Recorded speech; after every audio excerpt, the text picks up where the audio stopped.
तो ये सारे अभी जो इसके पहले के जो थी पूरे मैंने इंग्लिश में सिलेबस को बताया था, वो इंग्लिश जो भी स्टूडेंट्स हैं उनके लिए। अभी जो लेकर के आई हूँ ये है हमारे हिंदी जो स्टूडेंट्स हैं उनके लिए, हिंदी मीडियम के स्टूडेंट्स के लिए। आप देख सकते हैं अपने स्क्रीन पर विश्वविद्यालय अनुदान आयोग नेट ब्यूरो शिक्षा विषय है, कोड नंबर 9 है, पाठ्यक्रम है ना।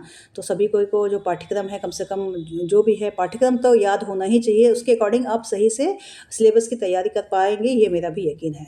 तो इकाई 1 में हम चलते हैं। आज हम सिर्फ इकाई 1 के बारे में बात कर रहे हैं। शैक्षणिक अध्ययन है जो, इसमें आपको 4 भाग में दिया हुआ है। 4 भाग में भी आपके बहुत सारे छोटे छोटे भाग हैं, उसको हम डिटेल में आज पढ़ते हैं। तो सबसे पहले है विद्या के विशेष संदर्भ में भारतीय दार्शनिक विचारधाराओं, जैसे सांख्य, योग, वेदांत, बौद्ध, जैन आदि का योगदान। उसके बाद है दयानंद दर्शन तथा शैक्षणिक लक्ष्यों और वैध ज्ञानार्जन की विधियों के प्रति इस्लामी परंपराएं। तो इनमें जितने भी विचारधारा हैं, दार्शनिक फिलोसफर्स जो भी थे हमारे हुए, सांख्य के है ना, कपिल मुनि हैं, जैसे योग के पतंजलि है, वेदांत के भी जो आगे आगे वेदांत को भी कितने भागों में बांटा गया, बौद्ध दर्शन क्या है, जैन दर्शन है, इस्लाम के जितने भी है ना, जो एजुकेशन के प्रति इनका जो क्या विचार थे उसको पढ़ना है। दूसरा आता है पाश्चात्य विचारधाराओं को पढ़ना है हमें, जिसमें आदर्शवाद है, यथार्थवाद, प्रकृतिवाद, व्यवहारिकतावाद, मार्क्सवाद है ना, कार्ल मार्क्स को जैसे आप लोगों ने सभी पढ़ा ही होगा। तो उनके जो पॉलिटिकल नहीं होकर जो एजुकेशन में उनके क्या प्रोस्पेक्ट्स है वो हमें पढ़ना। अस्तित्ववाद उसके बाद का योगदान तथा सूचना ज्ञान और प्रज्ञान के विशेष संदर्भ में शिक्षा में उनका योगदान। अब नेक्स्ट आते हैं सी है शिक्षा का समाजशास्त्र के प्रति विभिन्न उपागम, है ना।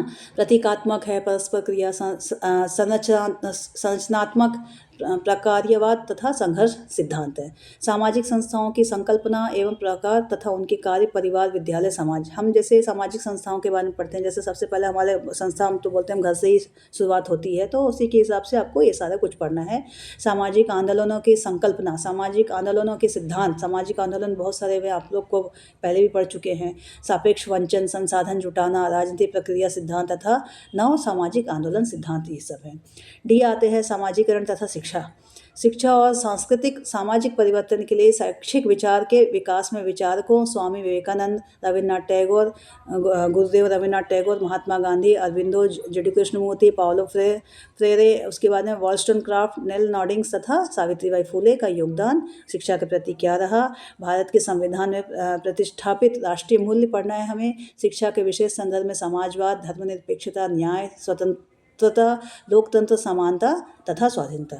तो बच्चों ये सारे आपको सिलेबस यूनिट 1 के आज जो भी थे यूनिट 1 का सिलेबस मैंने आपसे डिस्कस किया है। इसको डीप में आप बहुत ही गहराई में पॉइंट वाइज आपको नोट्स इसके तैयार करने हैं। ये सिर्फ मैंने आपको एक रूपरेखा बताई है पाठ्यक्रम की, सिर्फ यूनिट 1 की आज मैंने डिस्कस किया है। और मैं ये 10 यूनिट के पेपर 1 के और 10 यूनिट के पेपर 2 के भी मैं पेपर 2 और पेपर 1 के भी मैं सामने में लेकर के आने वाली हूँ, ताकि आपको कभी भी ऐसा लगे कि आखिर हमारे सिलेबस में क्या छूटा है, नहीं छूटा है, ताकि उस टाइम में आप मेरे इस वीडियो को आप देख सकते हो। तो आपको वीडियो अगर इसमें कुछ इम्प्रूवमेंट चाहिए या फिर कैसा लगा, नहीं लगा, एक बार आप प्लीज़ हमें इससे अवगत करवाइए। और एक बार बेल आइकन को आप नेक्स्ट नोटिफिकेशन के लिए आप ऑन कर लीजिए। धन्यवाद सभी को, थैंक यू।